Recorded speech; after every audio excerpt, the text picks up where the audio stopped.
Wrestling fans, promoters, wrestlers, and anyone who enjoys pro wrestling now have something new to be excited about. The Wrestling Fans International Association, the WFIA, is back.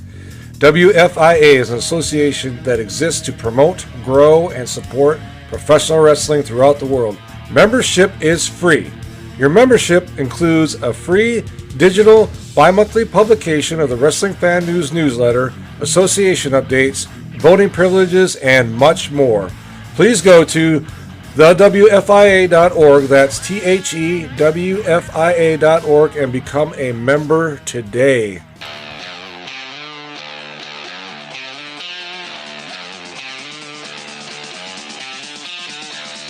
Hey, this is the one-man gold mine, the one-man enterprise of professional wrestling and all entertainment, Flynn Hendricks. And you better believe when I'm looking for a good podcast to listen to, I go to my own. I go to the I Know You Hear Me podcast hosted by me, Flynn Hendricks. That is such a fresh perspective for how you should look at life, too. I love that. And then when I'm feeling spooky, I go to my other podcast, Tales from the Haunt, where I want my head shoved inside a 15-pound silicone mask. More. I want to have a bucket of sweat coming off me at the end of the night than just Jeff. Dogs don't lay eggs, Flynn. I hate you so much. Talk to other scare actors about what it takes to get into the world of scare acting. So if you're curious about how people became professional wrestlers, actors, prioritized their mental health, became entrepreneurs, avoided burnout, or got into scare acting, you need to go check out I Know You Hear Me and Tales from the Haunt, available on all podcasting platforms. And I know you hear me. Available on all streaming platforms. It's professional wrestling's greatest, largest, privately owned wrestling library. All the classic hits, flips, slams, and pins of yesteryear are on one place. It's Ultimate Classic Wrestling. Check out the Nature Boy Ric Flair, Hulk Hogan, Mr. USA Tony Atlas, Tito Santana, Rick Martel, a who's who of professional wrestling's greatest spotlight stars ever to grace the squared circle, all in one place. Grab the best seat in the house for memories and mayhem on Ultimate Classic Wrestling.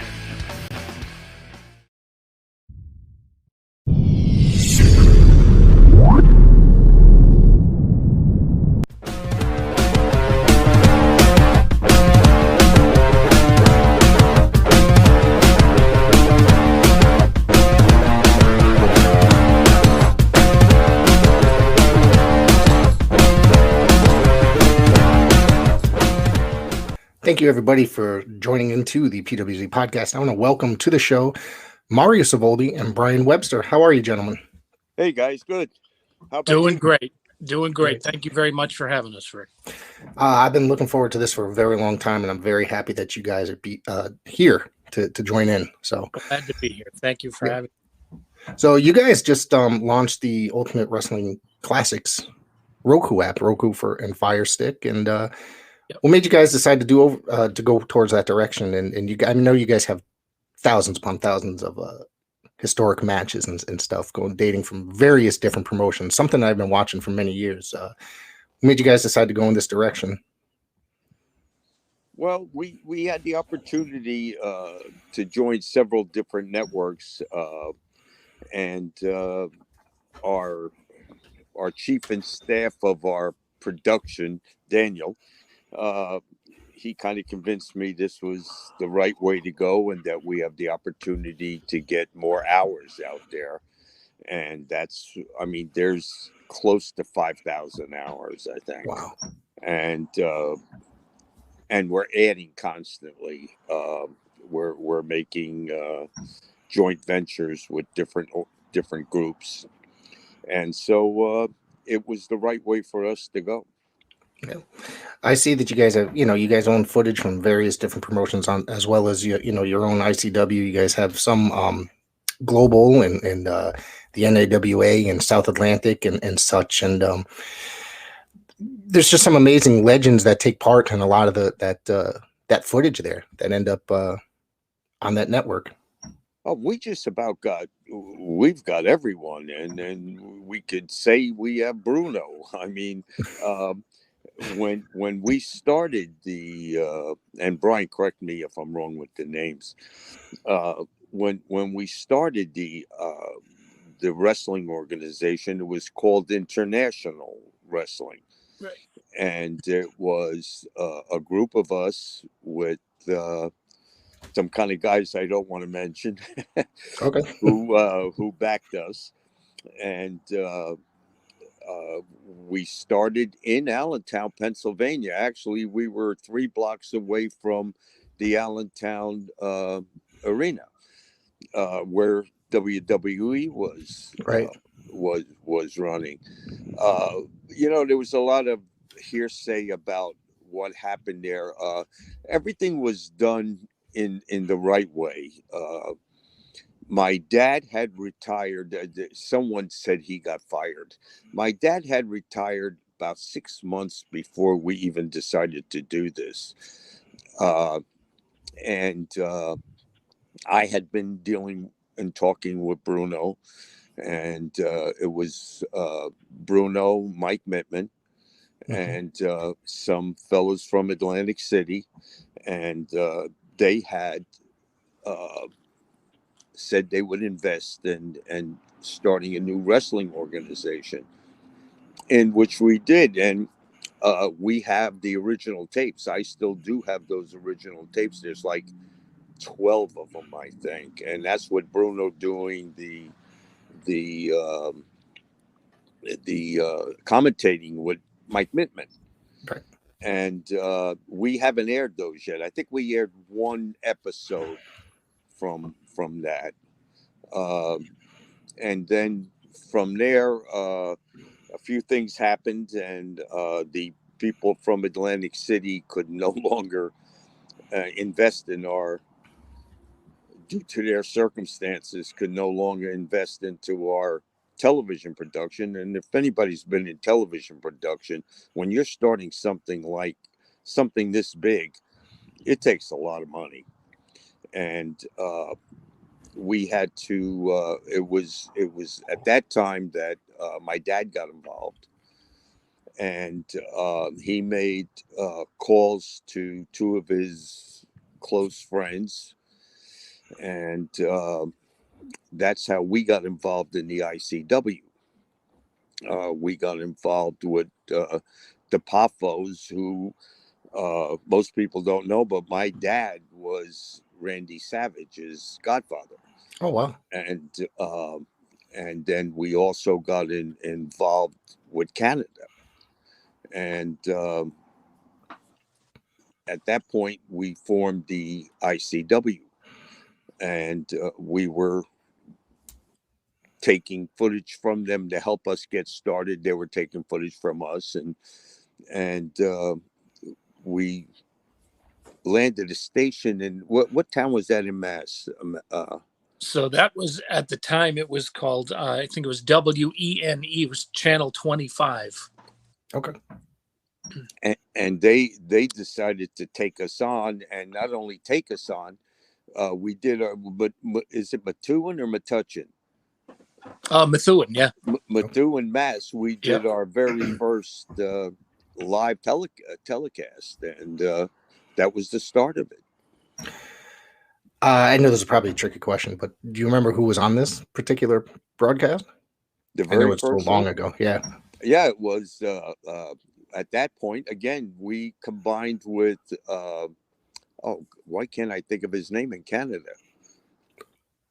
I'm trying to think of who was out there. The Tunnies and the Brian, the person we dealt with in Canada, the promoter, the wrestler. So the 2 that come to mind are Giant Gustav and Skylo Low. Okay. And there were the Vachons, of course. They promoted, and they came in, and they brought a lot of talent with them down from Angelo Mosca. Angelo Mosca. There you go. Okay. We got involved with Angelo Mosca, and the very first show that we did in Methuen was with Carlos Colon, my brother Joe. They were all in Puerto Rico. King Tonga, the Bushwhackers. They weren't the Bushwhackers then. They were the The sheep herders at the sheep time. herders, Yep. and we took in the crew from Canada and Puerto Rico, and that was our first show in Methuen, Mass. You guys had a long history, or a pretty good history, with Puerto Rico and the WWC and Carlos Colon, and a lot of guys went down there, and you guys would bring a lot of people in as well. Yeah, we were sending people there, but at the same time, we still had our relationship with Vince McMahon. I mean, that was never broken. Most people say, like you take the EC, what was that, ECPW or no, ECW. Yep. And why didn't we go in a different route? We were dealing with Vince McMahon when we needed talent. When we went overseas, we did the first Saudi Arabia trip that anybody went on, and we went on. We had Blackjack Mulligan. We had Ivan Putski. When we did Australia, when we did Sydney, Australia, we did Bruno. We did. We had the talent. Vince was still giving us talent, and we just stayed in our own little area. I mean, we didn't try to hurt his, or could we hurt him? But in Portland, he would notify us when they were coming into the Portland Civic Center, so we wouldn't run the expo building. So we had a great working relationship there, and we wanted to just stay in our own lane. At one time, we had close to 70% of the United States with television.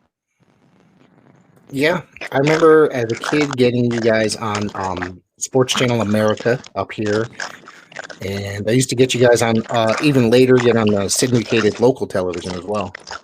Yeah, well, Sports Channel America came to us from Vince. Okay. From the father. The father turned it down and gave him our number, and that's how we got it.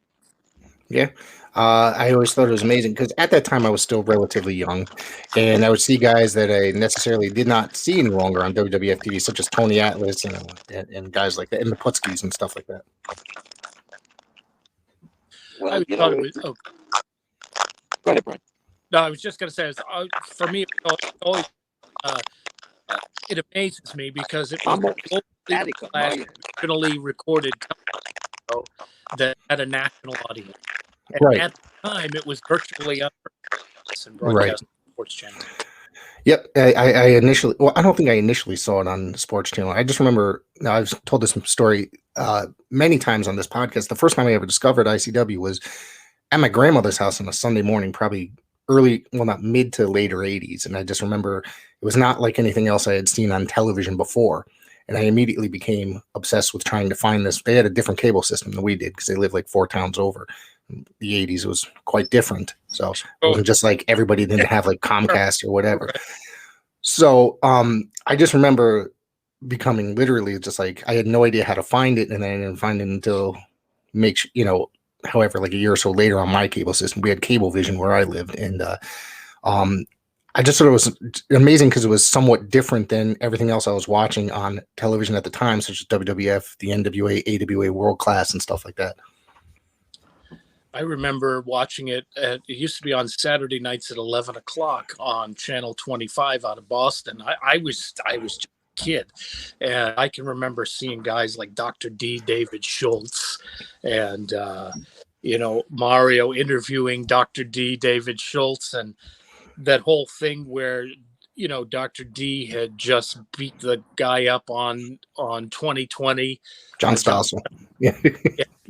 Like, oh man, please don't hit Mario, because these guys become your pals when you're watching them on TV. And I said to myself, someday I'm going to work there, and I did. So a lot of good memories from watching the TV. Like you said, Rick, a lot of it was stuff that you couldn't see anywhere else. It had a very different feel and a different flavor. It just came along, I think, at the right time. It was And, that pure and wrestling, you know. yeah, exactly. And through the different eras, there was different talent that would come in, international talent, I guess you could say. You guys had like Onita came in at one point, guys like from Puerto Rico and stuff like that. And so it was quite amazing, actually. It was quite amazing watch to exposure for them and someone like myself or yourself that exposure like to different kinds of wrestling. Right, exactly. Very, very unique. Yeah. And now we get to watch it on Roku on Ultimate Classic Wrestling. Yes. Yeah, and we're proud to announce that very shortly you're going to hear the voice of Mean Gene Oakland on our broadcast. That's awesome. What was he a part of? What was he on? Pardon me? Oh, what broadcast was he a part of that you're going to have? Or is it from the AW? Okay. Classic Wrestling. Yeah. Yeah. And I had subscribed to the app as soon as you guys put it up there, like probably the day of, and I sat there and I've been sitting there every time there's the new stuff that drops. I sit there for like the whole day. You could really get lost. I do the same thing. You could really get lost in and just all those memories come flowing back in. One of the things I really enjoy about it is you're not just watching matches, but you could watch whole episodes and you can watch angles unfold. And then, there are also live events that were recorded that you could watch the live event from start to finish, and just so much content. And, for $6.99 a month, I mean, you're watching endless ad-free wrestling, the way, in my opinion, the way wrestling really should be. I agree with that because I am very traditional when it comes to the style of professional wrestling that I prefer. I still watch wrestling today. It's just I could be very critical about the modern product. I can't watch it. Yeah, that's understandable. That's why I keep up mostly with like the independents that are in my area in Connecticut, because it's a little bit more interesting than watching like a Monday night or Friday night, etc. We work with a few independents around here. We work with Tommy Ferraro. I don't know. I know Tommy. You know Tommy. Yeah. We work with Tommy, and one of my greatest friends, Gino Caruso. We work with him, and they just put on great shows. I mean, you go there and you're seeing like it used to be. I mean, those guys work. I mean, you watch a match today. If you watch the first 10 minutes of the first match, you've seen the last 10 minutes of the last match. Right. They are identical. Yep. I mean, in 30 seconds, they've done 22 holes. It's, and fortunately for me, was the relationships that I've met. I mean, I traveled for 5 years with Andre, and him and I became best of friends.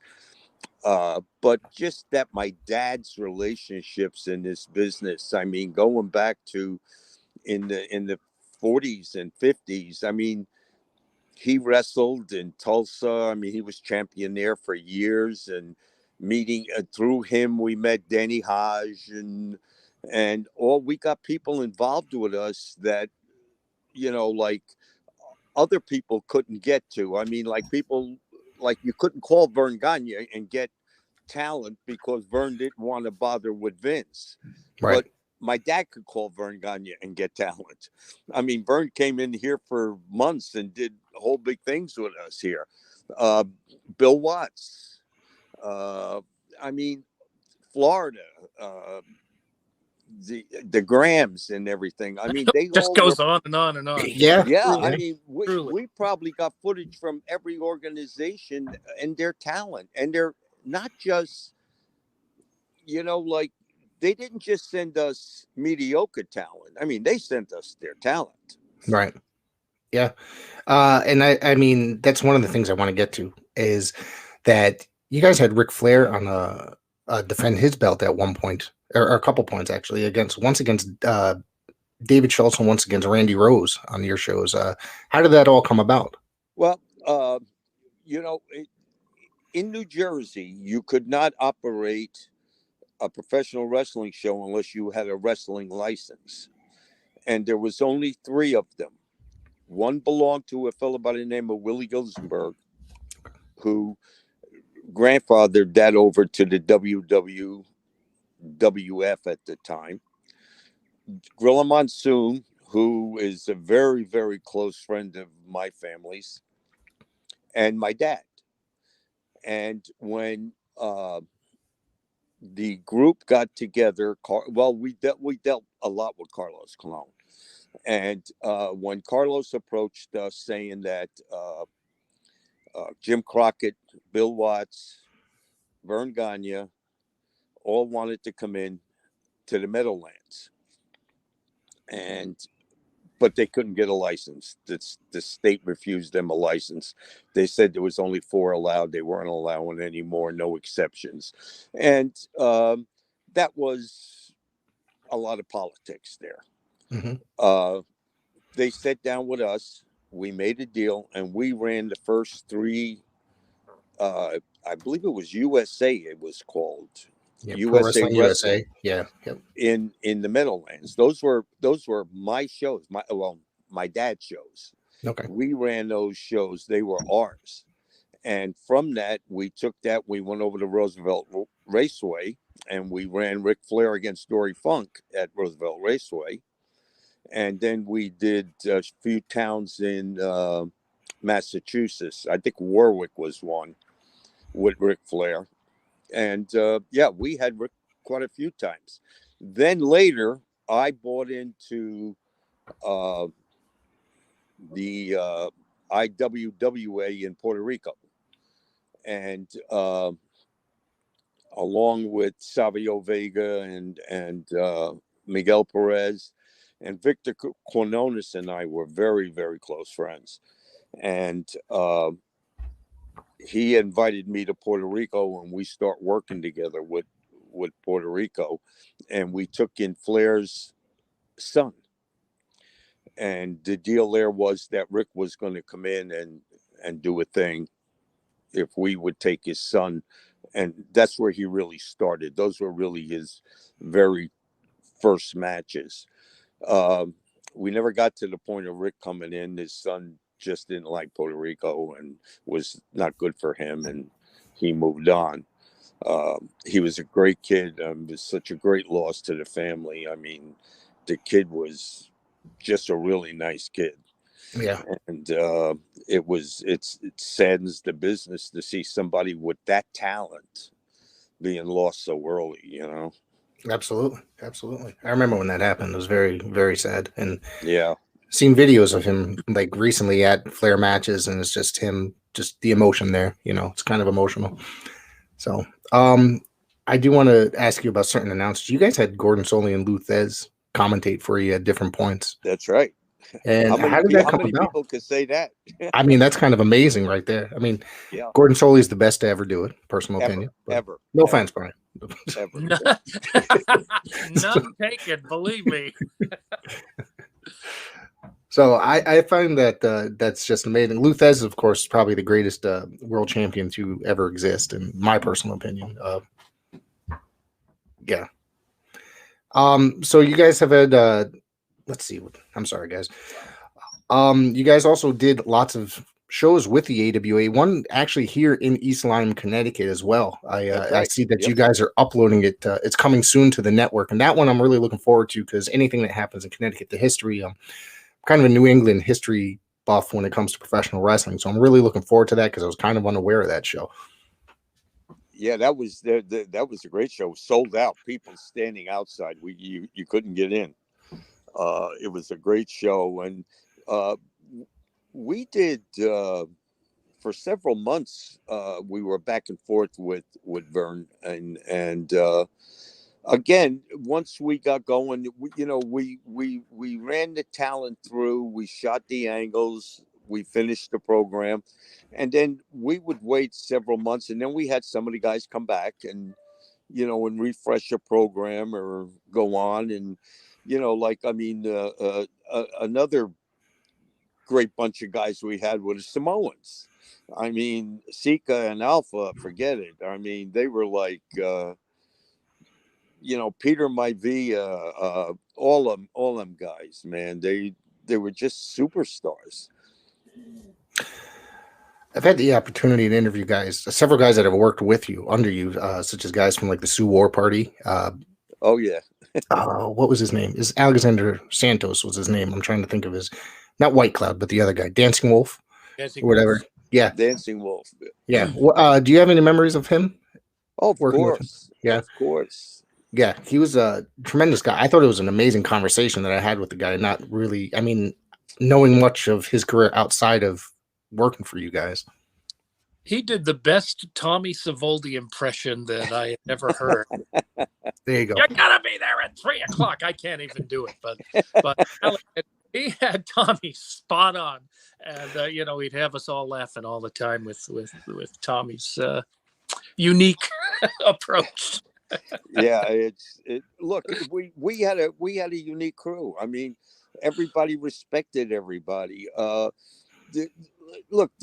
No one that worked for us ever left with a pocket full of money. Mm-hmm. It just wasn't there. Right. But everybody knew what they were getting before they got there. They got paid most of the times before the matches even started. And everybody respected that because there was no baloney. There was no bullshit. It was just, this is the way it is. You take it or leave it. I mean, when you got superstars like Bob Backlund coming to you and Bob Backlund, very, very close with my dad, very close with my dad. But I'll tell you, somebody who was probably the closest with my dad was probably Vince Jr. Really? Yeah, Vince Jr. and my dad traveled together when Vince just got involved. We basically got involved at the same time. And when Vince just come in, he was living in Boston, and my dad would have to keep going over to his apartment and giving him money because he was broke. And finally, when he got into the business, the father put him with my dad and told him, you're going to go with Angelo. You're going to run some New England towns. He's going to do. And he gave my dad had bought the territory of Maine. And Vince asked him if he would mind if he gave Bangor to Vinny. So my dad and Vinny split Maine, and the in-between town was Augusta. And Augusta Civic Center, whenever that ran, they would both run it together. They were partners in Augusta Civic Center. But my dad basically had the rest of Maine. I think Vinny had Presque Isle and way up in the woods there. But he worked together with my dad for years. And probably when my father passed away, the most memorable phone call that I received, and we received from all over the world, was from Vinny. And he called me up and he said he had just done the announcement on TV that my dad had passed away. He announced it on, I think, Monday Night Raw or something, one of the programs. And he started crying. And we talked for maybe 20 minutes, and I still stay in touch with him. I still speak with him. We really don't talk that much. We text a lot. Yeah. But I still stay in touch with him, and I will never forget that day because it really showed how much he really cared for him. Yeah. I just want to bring this up randomly. So what do you guys think now that Vinny's been making the news a lot lately? And what do you think of the I guess the merger with Endeavor with WWE? Do you think that was, something that was coming, the sale eventually? As far as the sale, I guess it's great for the stockholders. Mm-hmm. But to me, there can never be a WWE without a McMahon. I mean, my father, when he started working in this business, he started with Vince's dad, and they worked for Vinny's dad's grandfather, Jess McMahon. Right. They worked for Vincent's dad, and my dad worked for Jess McMahon. And that's how my dad got into the business, and it went from there. So to me, there can't be a WWE, WWF, whatever you want to call it. There just can't be. I just don't see it being like it is. Yeah. I think it'll change too much, and I think the people won't accept it. Well, I mean, it remains to be seen, really. I think I agree that there's probably months down the road that anything is like really going to happen, but we'll I don't think I think there's going to be too many crossovers between that, and probably going to try to corner both markets, but seeing that they're going to be related to the UFC and stuff like that. Yeah, when you start mixing that up, and they've tried that before, and it didn't work. I mean, it's been tried, and but for the stockholders, I think it's fantastic. Yeah. Yep. Okay. I want to know the. Let's see here. Oh, I want to know, how did you guys come up with the Undertaker's gimmick? If you remember the tag team, the Undertakers, that worked for you guys. Yes, yes. Sal and I can't think of the other one's name. It's not Vinny. No. No. What the hell's the other guy's name? So there was Val, who Val and Vinny. Okay. Was it Val and Vinny? Vinny and Val. Okay. I don't. I don't. They were a little before. They were a little before my. Right. Somewhere in the library, there was footage that we had went to a cemetery in Lewiston, Maine, and it was an open plot, and we were getting them coming out of the open plot, and in came the state police and everything else. Oh my goodness! And it took us. We all had to go to the courthouse, and oh my! But we have them coming out of the grave, and that's all that matters. Yeah, and look, the kids were honest. They came to. I forget which one came to me and said, "Look, I don't want to tell my brother, but we got this deal, and we can make some money for it." And I just wished them the best. It was a great move for them. And the only thing is, I think they got jerked around a little bit with the wrestling part of it, where they were promised more and didn't get it. As a tag team, they were going to be more highlighted with the WWF at the time, and it didn't work out for them. Right. What do you remember about Paul E coming in and then his abrupt departure, I guess you could say? Well, Paul E, I've always had a relationship with Paul E. He's always been okay with me, and he had called and asked if he could come to Kutcher's. And we were having a Noki there at that time. That was the show we were having a Noki. Wow. And I don't know what happened in the dressing room and with everything going on. It was not even important to me, but something happened between him and Tony Atlas, and I don't know what it was. And Tony was going to kill him, and he just left. Okay. And that was the end of it. But never heard anything more from him on it or Tony. So I really don't know the total details. I think Howard Rapp, who was my partner, he would know more because he was the one refereeing, I think, in the back. But something happened where Tony was going to leave or Paulie, and we got rid of Paulie because we couldn't afford to lose Tony. Right. Well, that's what I was going to ask about Tony. He became pretty much a mainstay in the head of the the face of the company, I guess you could say, for a long time. He was your champion and then he had that amazing heel turn, I thought. Yeah. Because you never got to see Tony Atlas as a heel. I thought it was amazing. So, and he was teaming with your brother Joe, I believe. Yes. At one point. So, how did that all come about, and how did you decide that he was going to basically be that face for you guys? Well, let me give you some history with Tony, because I go way back with Tony. Tony, we're with the WWWF, and I get an opportunity to go over to Saudi Arabia, or actually was Bahrain and Muscat, Oman. And I got permission from Vince, and he gave me Tony, he gave me Tanaka and Fuji, and I mean, we had a great crew.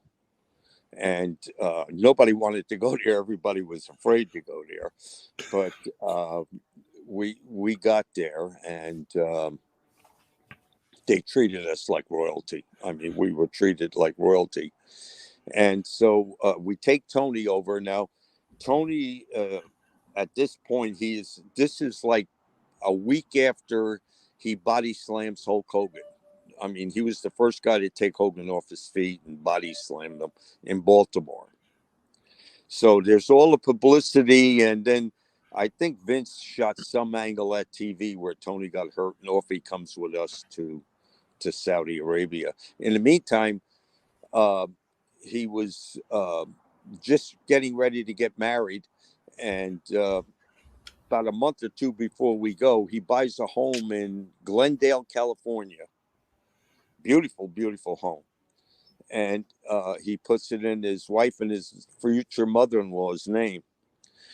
And so we go to Saudi, and we get back off the plane, and he invites me, Tanaka, Fuji, all to his house. And we go there, and there's state police there not allowing him on the property because the mother-in-law owns it. And he lost the house. He lost everything. So Tony decides the best thing for him to do is to get out of the country for a while, and somebody made him an offer in South Africa. So he flies over to South Africa, and the promoter don't pay him. He beats up the promoter. They pull his passport. He's stuck in South Africa. They won't let him out of South Africa. We have to get a congressman by the name of Dean Gallo from New Jersey to get him on a special convoy plane to get him back to the United States. So Tony gets here. Now, Tony owes us a lot at this point, friendship-wise. And when Vince told him he was going to send him to Charlotte, I believe, and Tony really didn't want to go, and he asked Vince if he could just come with us for a while. And Vince Sr. said, yeah, go with them. And he became a major part of our company, and is still a very, very close friend. I was watching stuff earlier today before this, that stuff from 1995, and he was still a very important part of that company at that time. He was teaming with the Putskis against, I think it was the Border Patrol and Greg Valentine. Yep. I think that was at, Brian, if I'm not mistaken, that was Augusta Civic Center. That match took place. Brian? In the part of you 90. There, Brian? I'm here. Yeah. Looks like you might. Okay. There you go. But I was saying the match with Putski and them, that wasn't at Augusta Civic Center? Yes, okay. It was. That was a huge that was a big thing where that feud between Atlas and the Putskis was major. Yeah. Years later, of course, in the mid 90s, we shot the angle where Mr. USA became Mr. USA again. To this day, I still hear about how did Mr. USA pull off being the bad.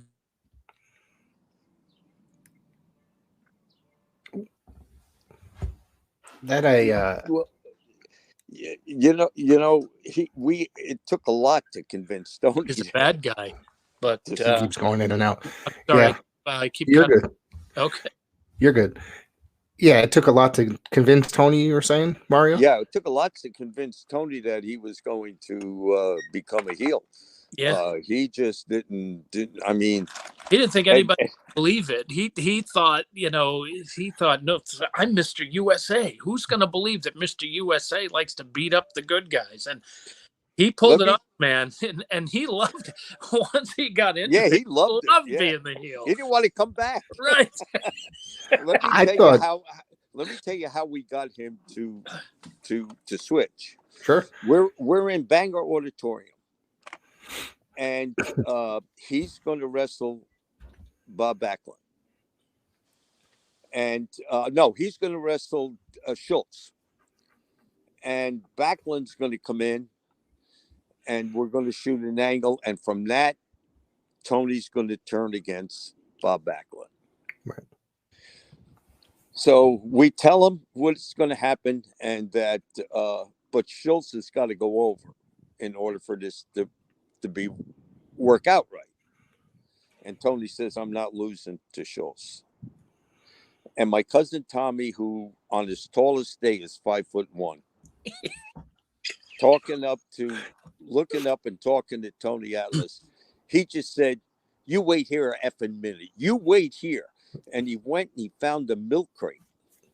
And he puts the milk crate down and he gets up. Now he's looking at Tony in the face and he's pointing his finger at him going, "You will do what we tell you to do." And Tony broke out laughing. And he says, "I love you, Tommy." And he grabbed him and said, "I'll do it." And that's how it became, because I don't think anybody else could have convinced him. That's hilarious. Yeah, Tony, I got a chance to see Tony about a year ago, maybe a little bit longer than that. He is still friends with Mario Mancini, who I'm friends with, and Mario, good guy. I know he's Mario well. Yep, great guy. Great guy. He owns a school here in Connecticut, and they run shows, for the student showcases, basically. And Tony came in for a signing and stuff like that, and he was the most friendliest guy that you could possibly meet. He's a very friendly guy. Yeah. Always so soft-spoken and just really easy to get along with. Yeah. Well, I just talked to the what is that, International Pro Wrestling Hall of Fame? Yeah. Seth Turner. I'm on the board. I'm on the board there, and Seth has agreed to take him in come this next International Pro Wrestling Hall of Fame. He deserves it. He belongs there. He's a great guy. Been my friend from the first day he came into the territory. I love him to death, and we stay in touch, and he's just a great man. Yeah. I do want to ask how the merger with World Class came about, and Kevin Von Erich and such. Well, my dad was always friends with Fritz. Fritz Von Erich and who was the promoter in Houston, Paul Bosch. Yep. That whole area. And my dad had said, why don't you give Kevin a call, because Kevin was the only one left there at the time, and see if you guys could work something out together. I spoke with Kevin, and he came here, and we agreed to do some stuff together, and that was it. It was a very simple one phone call. And actually I flew to Dallas, and we were supposed to go over to the library the next day with Kerry. And that was the night Kerry shot himself. We were supposed to go that next morning, me, Kevin, and Kerry, over to the library, and that was it. Wow. That was a tremendous loss to the world of wrestling. I mean, I guess he had spiraled downward pretty bad at that point, and it's kind of very sad loss. Well, you know what was confusing about that loss? He had just left New York. He just signed Yeah. the deal with Vince. I mean, Vince was going to do. I mean, he was just an amazing talent. Yeah. And he had agreed to give everything to Kerry and let Kerry run that part of it. And that's why we were going to meet the next day. And he got home, from what I understand, and probably all hearsay, is that he gave the money he got from Vince, he got in advance, and he gave the money from Vince to his wife and got in the truck and went in the woods. And that was it. Do you remember Lance coming in at all? Lance Von Erich? He came in one show, I believe. Okay. I believe he came in one show. Okay. Let's see where else we can go. Do you mind me asking Brian a couple questions? Brian, how did you get involved in the world of wrestling and ICW?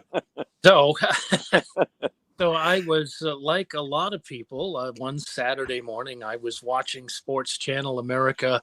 I had been married for just a couple of months, maybe even 6 weeks. Maybe it wasn't even 2 months. So the ad came on. Oh, we're looking for wrestlers and referees and managers and valets or announcers. So give us a call. So I talked to my wife about it, and she looked at me like I had 10 heads, but that's okay. She supported it. So I called the office, and the nice lady who answered the phone directed me to Tommy Savoldi. She gave me Tommy Savoldi's number, and I talked to Tom, and he said, well, we can't promise you anything, but come on up. We're doing a TV taping in Laconia, New Hampshire on the 18th of October. I said, okay. So we piled into the car, and off we went, and I stood around for what seemed to be hours and hours, and I watched all these guys do their promos, Tommy Dreamer and Taz, and I was marveling at the production of it all.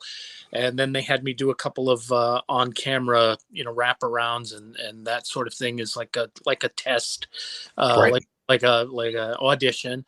And then that was that. And they said, well, if you want to hang around and watch the show, feel free. So great. This is great. I'm in my glory at this time. So Mario comes along and he says, do you want to announce the show? The ring announcer didn't show up. And I said, sure. So I announced the show, and the rest, as they say, is history. Mario came along at the end of the show, and he said, give Tommy your number and we'll be in touch. That's pretty amazing. We are 32 years later, right, Mario? Yep. 32 You're still working with him. Still, he's the only guy who can bring me out of retirement. Well, I see that you've done work with another organization out of Massachusetts. Was it Atlantic Pro Wrestling or Atlantic Championship? Yep. I did 1 year with Atlantic Pro Wrestling. A guy I had worked one summer with, Big Woody, who's since passed away. Woody was doing the. He was the booker at the time, and he reached out and he said, do you want to come in and check out a show, and maybe you want to work it? So I checked out the show. I decided to join. I committed to a year. I had a great time. That was in 2016. Right. They had some great shows. They used to run in a fire hall in a little town called Newbury, Massachusetts. It's about 25 minutes from where I live. It was great because it was once a month. I drive there, do what I had to do, and be home in the same night. So I had a lot of fun. But then, there were some changes, and honestly, I didn't care too much for what the changes were coming to be. And I had committed to a year, and I had done the year. So then I just quietly bowed out. And that's when I thought I had officially retired from the business.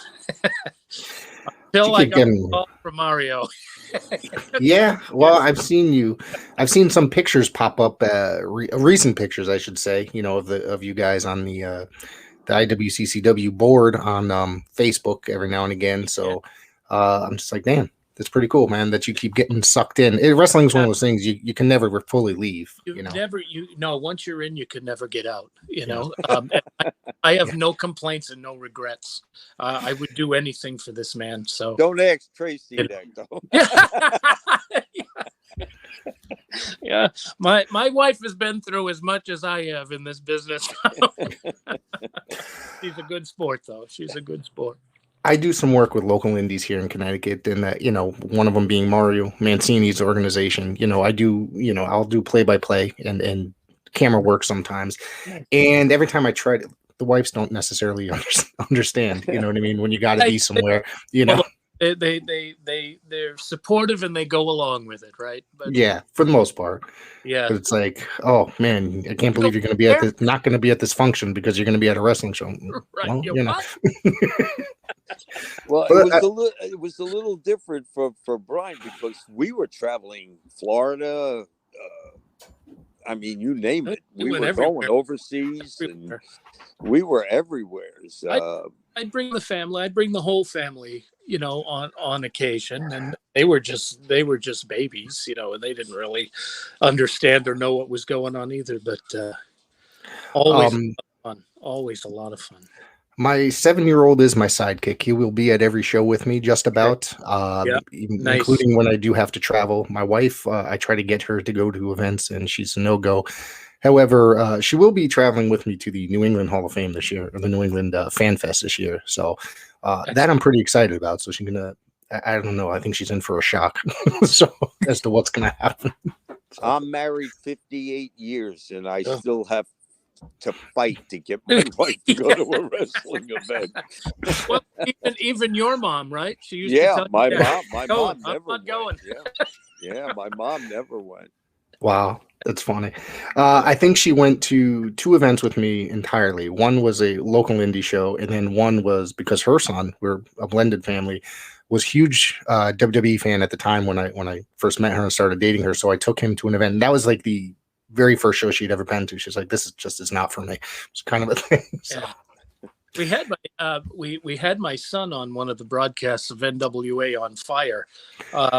He was I think he was 16 or 17 years old, and let's have some fun with this match and let's put him on. Yeah. And surprisingly, he did really well. Yeah, he did very didn't well. Really follow it.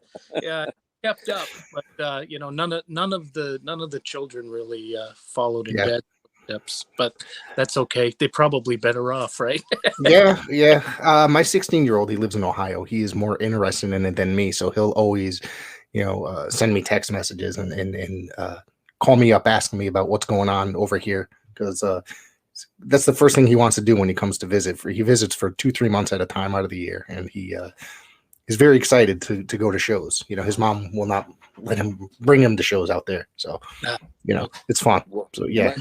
The only thing we got going in wrestling now is my grandson, who is 15, who's a freshman and just was selected number 1 at 144 pounds in the state of New Jersey. That's amazing. Yeah. Wow. And we're looking to see him take my brother Joe's in my dad's place. Yeah, that's awesome, right? That lineage. Yeah, that's awesome.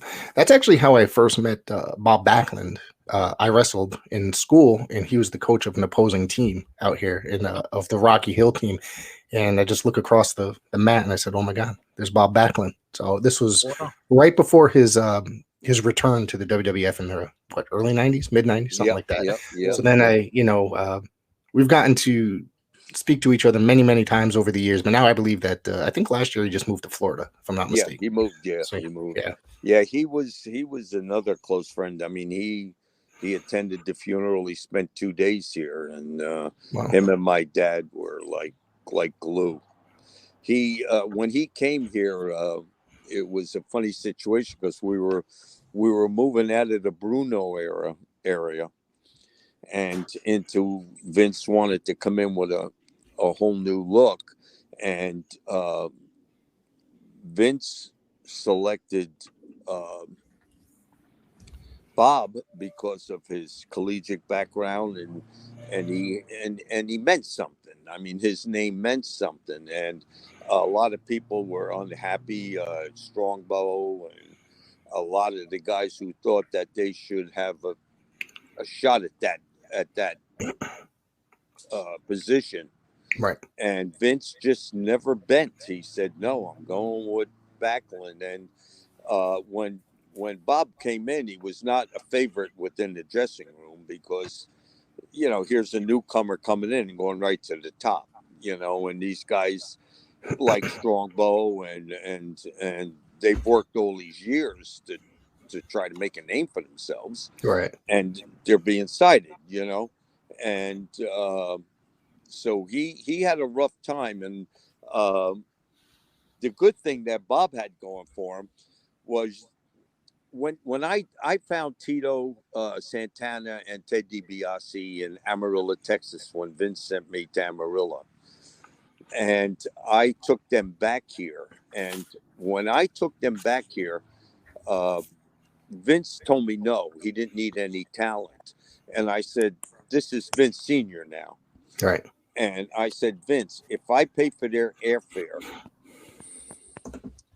would you just look at them, put them on TV, just look at them. If you don't like them, I'll send them back home, and that's the end of it."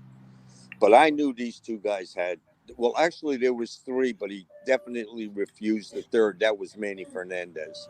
I really liked Manny. Manny to me was a great talent. So when I took them to New York, I asked two people. I said, "Can Tito work with?" Well, I might have them backwards, but can one of them work with Johnny Rods and the other one work with Jose Estrada? Mm-hmm. Because those two guys could make you look like $1 million or make you look like a piece of garbage. Right. Right. And Vince, standing by the curtains, Vince used to have a handful of quarters all the time and just keep shuffling them up and down. And he turned to me and he said, "Go see Phil Zacco, get your airplane money." and he kept them both. And that was big. Well, they turned out to be major players and for the WWF for many years. Oh, those two geez, gentlemen. Yeah. Well, Tito only lives Tito lives like 5 miles from me. I introduced him to his wife, and she, at the time when I was working for the WWE, I also owned record shops. Really? And his wife was one of my employees, and I introduced him to his wife, and his wife, his girlfriend at the time, and my wife and myself, we all went out for dinner, and the rest is history. That's awesome. That's amazing. Yeah. Yeah. I want to know, there's a question I do have about Joe. So the rumor is that Ole Anderson was looking into bringing him into WCW in 1990. And was there a reason that this never happened, or was this just a myth, or to your knowledge? To my brother, Joe? Yeah. No, but he decided to go with Bill Watts. Okay. Instead of Ole Anderson. Ole Anderson came to Philippines with us. We were working with Ole, and we did shows in Philippines. We were there actually when Aquino got shot at the airport. We were there, and they held us there for like 4 days. We couldn't leave the country. We were stuck in the country. But my brother was on that tour too, and when he got done, he says to me that he would rather go with Ole because Ole had Ted DiBiase, he had Manny Fernandez, all those guys were there. And Ole was just taking the territory from Leroy McGurk in Tulsa, Oklahoma. And he was merging with Tulsa. So it was becoming a gigantic territory. You mean Watts, Bill Watts? Yeah, I'm sorry, Watts. Yeah. And he was merging it with Oklahoma, and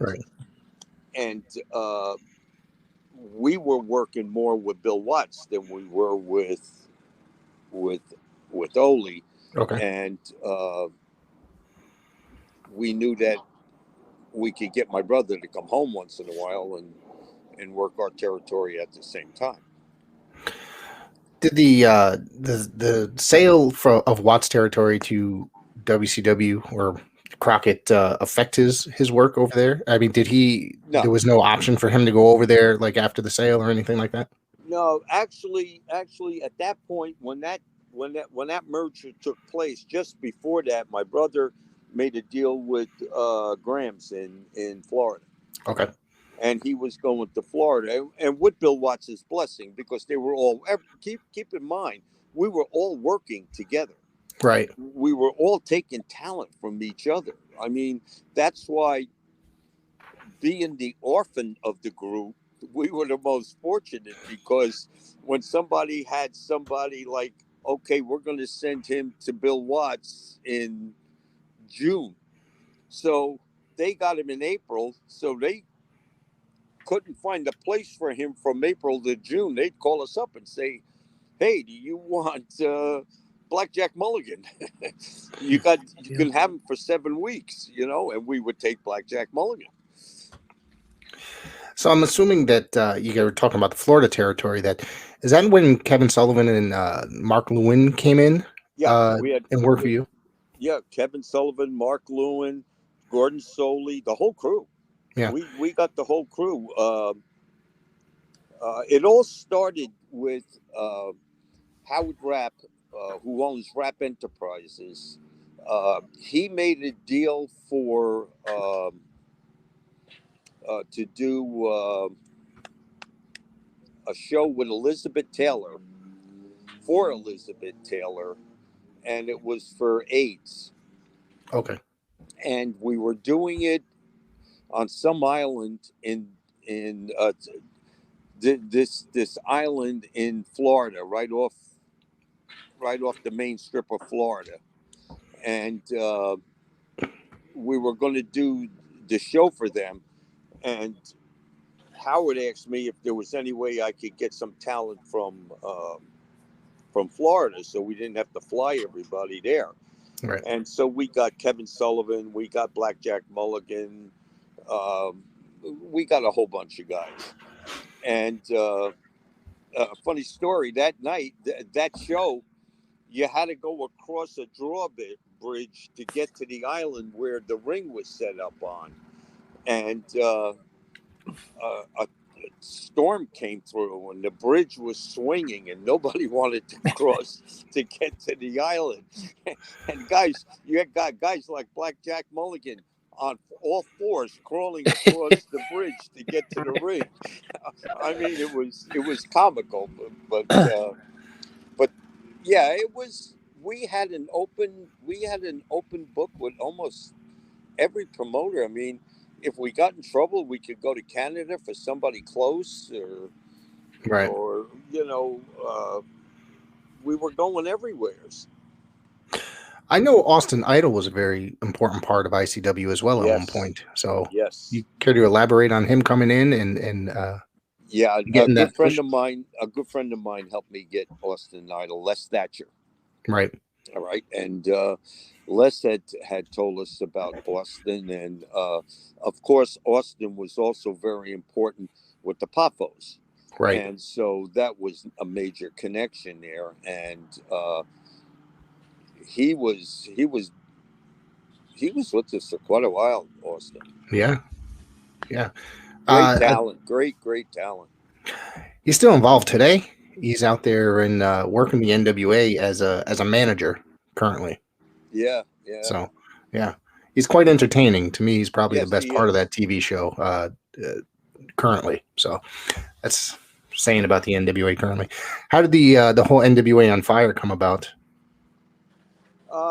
We were approached a few times to join the NWA, and we kind of wanted to stay away from joining any solid organization. We wanted to be our own organization.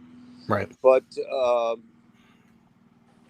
with the new group that went in there, and Sheldon Goldberger, who I think is one of the greatest people in the world.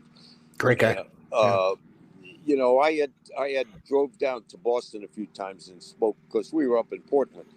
I drove down to Boston a few times and talked to him about the NWA, and he kind of convinced me that it's new group and everything in there, and so we got involved, and we did most of the filming and everything for the NWA, and but it just didn't turn out to be. It didn't turn out to be. There was too much infighting on who owned what, who was what. Yeah. We just didn't want to be a part of that. We wanted to be our own. We were better off being our own. Let's see. What do you guys gave birth? Well, I wouldn't say gave birth, but you guys had some very influential wrestlers, guys that would end up going on to be huge in the business. Guys like Tom Brady, Tony Rumble, Tommy Dreamer. What was that like with, you guys basically gave a lot of these guys their first chance, Mike Kaluuya, stuff like that. So what was that all like? What was that like? Well, one thing, and every name you mentioned, and one of the dearest and probably the biggest loss to me was Tony Rumble. Mm-hmm. But every single one of them today, I went to one of Tommy Ferraro's show I guess a few months ago, and I walked in, and next thing I know, I got these two gaping arms holding me and squeezing the shit out of me, and it's Tommy Dreamer. These guys are friends for life. Surfer Ray Odyssey. Yeah. I mean, Jeff Ripley. You just go down the line. Those guys are just phenomenal. They were not just talent. They were friends. It was a different way. We didn't have the luxuries that they have today. We didn't fly around. We drove around. Right. And we didn't stay at the Hiltons and the Marriotts. We stayed at the Motel 6 with 4 guys in a room. I remember staying at a hotel one time. We were way up in Maine. I mean, where they don't name the towns. You've entered zone 13. And we stopped at this hotel, and you had to check in outside. You remember this? It was like March 5th or March 6th. It was early March. Tommy found that. Oh my God. It was like 20 below zero, and you're standing outside to check into the hotel. That's crazy. But it was a different thing in those days. Like even in my early days with the WWF, we would drive to. Our normal thing was Tuesdays was Portland, Maine. Wednesdays was Bangor, Maine. Sometimes we had to do TV in Allentown on Thursdays. We would drive from Bangor, Maine to Allentown, Pennsylvania, and be there by 11 o'clock to do promos. Jeez. And it would be, and Vinny was in the car with us many a times. And it would be 4 guys in the car, probably 2 or 3 bottles of wine, 2 or 3 6-packs, and a ton of bologna and loaves of bread. And that was the trip. And that's how we got there. And we'd be following. There would be like 3 cars. Behind us would be Lou Albano and Tony Altamore and Gorilla Monsoon. And we would just follow each other because we all wanted to make sure we got there. And everybody cared for each other. Pre-GPS days, so you guys actually had to use a map and such, so it wasn't as easy to find pay phones. Remember? Pay phones. Yeah. How did you, Mario, get involved in the actual wrestling? I know you refereed in the WWF. Actually, the one of the pictures that I found was you raising Bruno Sammartino's hand in the ring. Right. As a referee. Napolitano took that picture. Yep. What had happened, I owned record shops. I had several of them. I owned 2 in New Jersey. I owned 1 in Florida and 1 in Maine. And that was my business, records and tapes. And Sam Goodies, who was a major record distributor, I remember that. had the rights to go into a major mall in New Jersey, uh, and the owner of the mall, whose son was a friend of mine, his son says, "We're going to sign a contract for you to come into this mall, but we're going to have you have exclusive rights to all record and tape sales." So I was the very first person to sign the lease. Well, in comes Sears and all the different people. They all sign leases, but they find out they can't sell records. And at that time, Sears sold records, J.C. Penney sold records, everybody sold records and tapes. Mm-hmm. But Sam Goody's tried to get in and couldn't get in because I had exclusivity. So we sold the lease, but when selling the lease, I knew if I sold the lease to them, that my stores in New Jersey would be put out of business because they would kill me. Yeah. So I made a deal that they had to buy everything, and they bought Florida, they bought everything.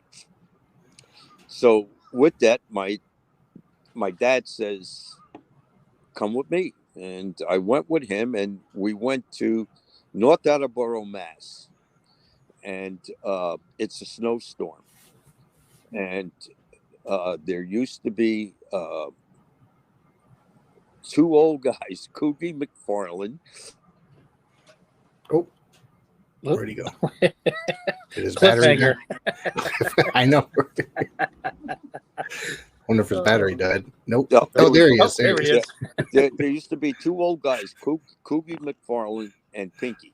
And Pinky was the referee. Well, Pinky wasn't feeling good that night. So my father said, "Put his shirt on and go in the ring." I said, "What do I do?" He said, "Just walk around the ring."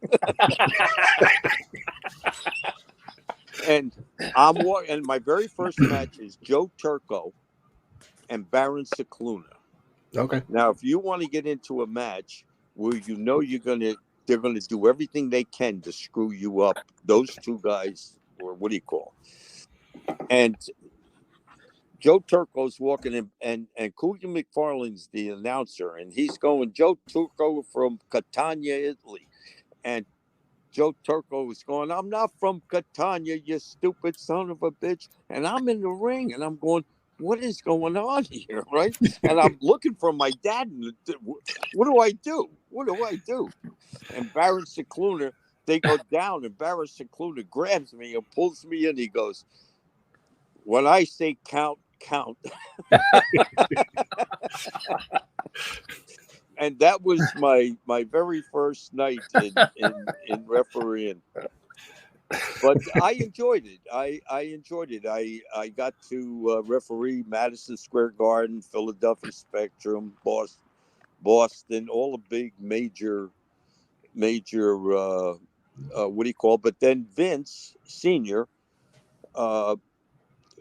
at Allentown, Pennsylvania, says to me, "I want you to help me up front," because their office was right behind where you sold the tickets. Mm-hmm. And he wanted me to sell the tickets because he needed Phil Zacco, who was his right-hand man, to be in the office with him. So I start selling the tickets. The next thing he says, "Your father's taking a few days off. Take charge of it." And I went up to Maine and ran the shows, and that was it. And when did you leave there? 1981. Okay. I left. My dad retired the beginning of 81. I left like in the middle of 81. And that's when we formed the Championship Wrestling. Okay. And or International Wrestling, actually. And that was with Bruno and Mike Mittman and the three undesirables. You guys also had Les Thatcher working with you as well for commentary. Oh, Les yeah, Thatcher? he Yeah. was great. Yeah. We still stay very close on the internet. We talk at least once a week on the internet. Yeah. And the same with like through my dad, I got to know the Curtises and Bruiser Brody's wife. I mean, funny story with Bruce Brody. Brody and Henson come into the territory, and they come into Portland, Maine as their first night, and it's a blizzard. And my dad and I are coming back from the expo building. We just got done with the show. And we get out of my dad's car, and my dad sees this van with the lights on in it. And he looks at the plates, and it had Minnesota plates on it. And he goes, "Is that the boys?" He goes, "Go over and check the van." So I went over, I knocked on the door, and now I don't know if you remember Stan Henson. I mean, Yeah. He scared the shit out of anybody. And his head comes to the window, and, oh, shit. Right? And I see him and Brody in there. And I said, "What are you guys doing?" They're saying, "Well, we're going to sleep in the van tonight." Well, apparently coming into the territory, they didn't have any money. So my dad says, "You get them out of the van, tell them they got rooms in the hotel." So my dad took care of that. And Bruce and Brody, we go to a show that the Von Erichs, not the Von Erichs.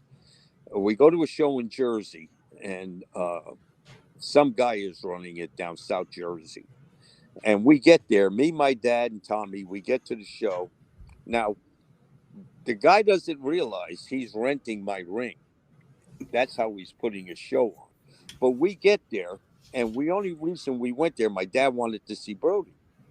So we get there, and we go walking into the dressing room, and in comes this little short guy, and he goes, "You guys get out of this dressing room. You don't belong in this dressing room." And Brody just picked him up by the shirt. And he said, "You don't talk to Mr. Savoldi like that. Do you hear me? You don't talk to him." So we put him down, and he gave us all kinds of garbage and everything. Tommy goes outside politely, and I don't know if anybody remembers Abe Lincoln. Yeah.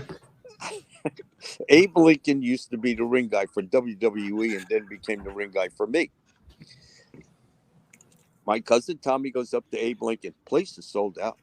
He says, "Take the ring down." This is before the show starts. So here the people are sitting in the bleachers. I see the guys up there undoing the rope, bundling them up. The guy comes running out. "What are you doing? What are you doing?" Tommy goes, "You talk to my uncle like that? You think you're going to use his ring? You're out of your mind." But my dad made us put it back. I just watched a Bruiser Brody match, him coming into the territory where he basically killed Tony Rumble in a match. Tony looked very young at the time. This must have been really early on in his career. That was Tony's idea. Yeah, that was also Tony's. I believe that was Tony's first match. Yes. Okay. If I'm not mistaken. Yeah. Yeah. Tony says, "Don't put nobody in there. Don't sacrifice nobody. Sacrifice me." And that's what he wanted. Yeah. I know you worked side by side by him, Brian, right? For many years. I know you guys hosted the program together from the studios and such. And I think you did play-by-play with him, if I'm not mistaken. I did, yeah.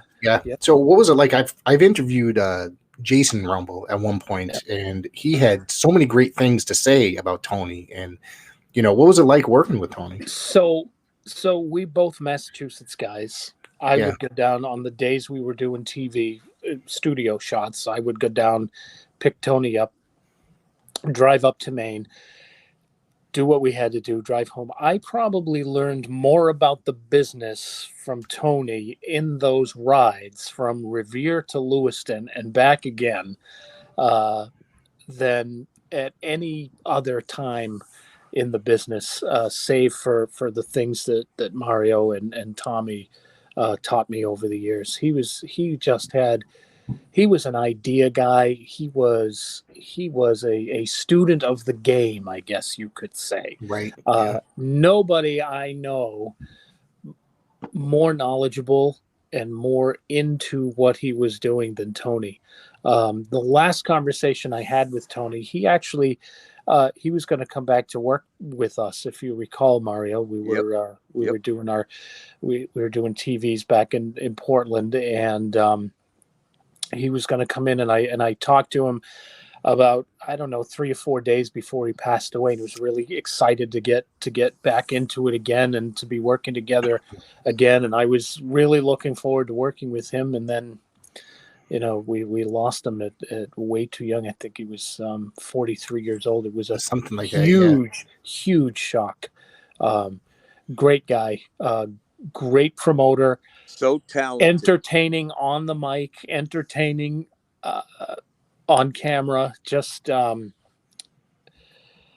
really, really great guy that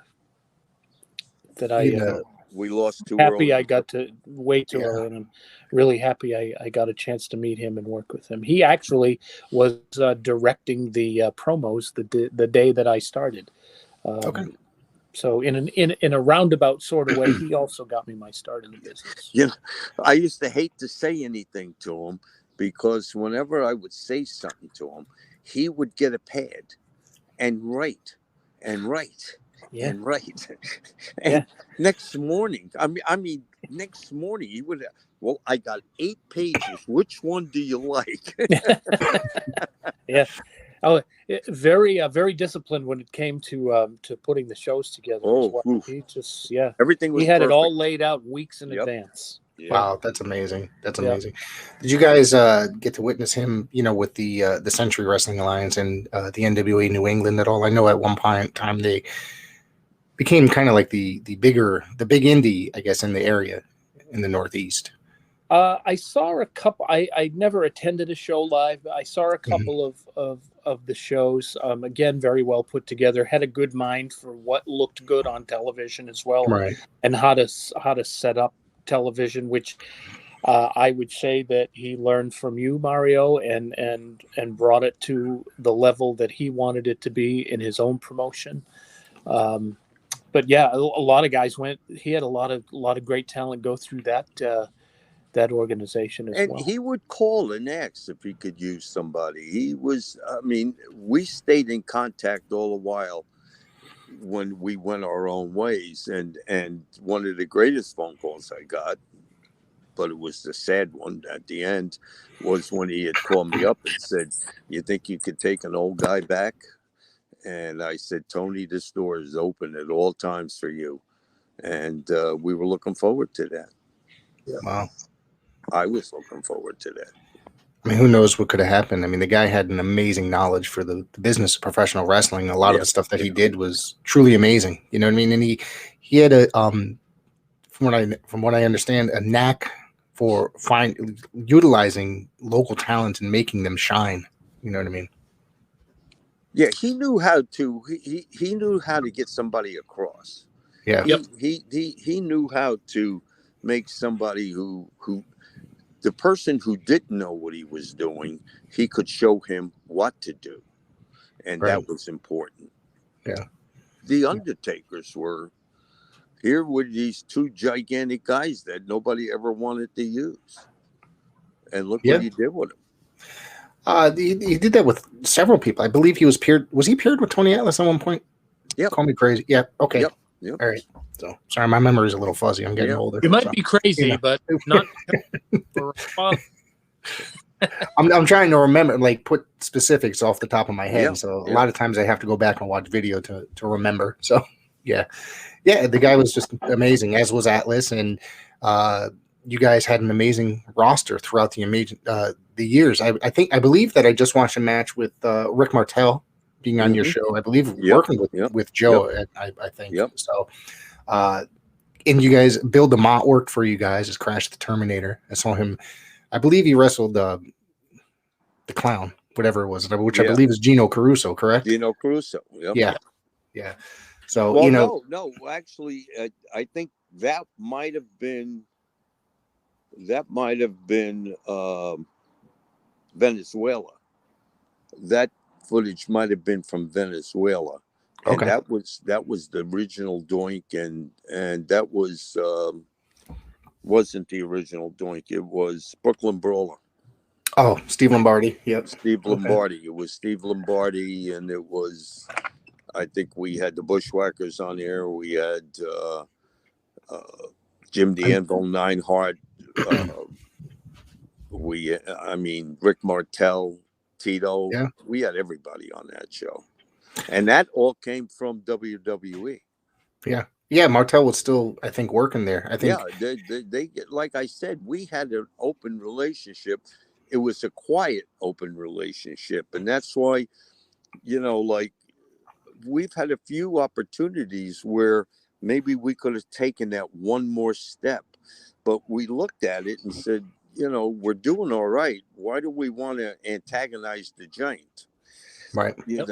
We didn't have to. If I was doing a show, I would send them. I would say we're going to do a show in Lyme, Connecticut, and they would send me back. Don't do it because we're going to be in New Haven. Yep. That was my arena growing up, New Haven Coliseum. Yeah, I lived so 10 minutes.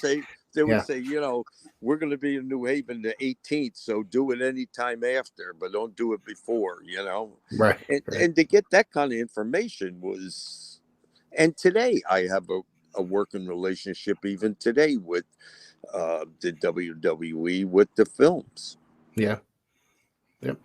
And Brian, did you ever have a chance to work elsewhere or no? Like after you decided to leave, or I always thought maybe WCW or something to that effect at the time. No, I worked almost exclusively for Mario throughout my career. There was a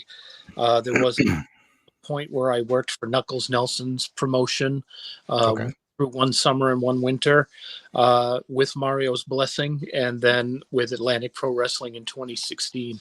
But otherwise, I've been with Mario throughout. Great. So, of course, you guys just launched the app. We're going to go back to that before we wrap it up. And like you said, there's over 5,000 hours of footage. You got South Atlantic. You've got North American Wrestling Association. There's global footage. There's some world-class footage. There's some AWA. Wild West. Yeah, Wild West Wrestling. Yep. Wild West. So it's you guys. I know that you guys just launched, the Roku and Fire Stick. Now I believe that you guys are going to have Android and Apple coming soon, and possibly a web browser app as well. Yep, that's right. We've got Apple and Google on board. There'll be a website that can be accessed from. The 5,000 hours continues to grow. We've got stuff coming from Dick the Bruiser and the original Sheik. You name a territory and you name a star, and you're likely going to be able to watch them on the network. We also just acquired some. I'm going to call it London type wrestling, where they do rounds, not falls. Right. And we just acquired that, and it's interesting because it's got guys like Tito and Teddy DiBiase doing rounds, not a whole different type of wrestling, and we are merging with a company in London, and it's going to be a company in London and Ireland. We're merging with the two companies. I do want to ask. There is one question that a fan sent in, that there was a rumor, or that that Vic Steamboat had teamed up with Ricky at one point for a show. Is this? Did Ricky come in at all? They were on the same show, but they didn't team up. They didn't team up, but he did. They did come in. Okay. Well, Ricky worked for us again at the when we did the USA. All those shows, we had the New York license and we had the New Jersey license. So those shows are all mine or all ours. And we did the Raceway and we did all different parts of New York. The Catskills, we used to be in the Catskills constantly. We were in the Catskills. I mean, we would do 2 or 3 shows there a year at Kutcher's. Wow. Yeah. I want to thank you guys for coming in. I want everybody to go check out the app, Roku Fire Stick. Of course, look for the phone apps coming soon. Brian, Mario, thank you. Is there anywhere that people want to reach out to you guys that they can get in touch with you? Yeah, they can just contact us on our Facebook, Savoldi Library. Same. Right, same. And thank you very much, Rick. Yeah, thanks. This was great. Thank you very much. Yeah, thank you. And I really thank you guys, because this was something I really wanted to do for a long time. And I appreciate it. Thank you so much. Thank you. Take care. And Take you care, too. guys. Thank you.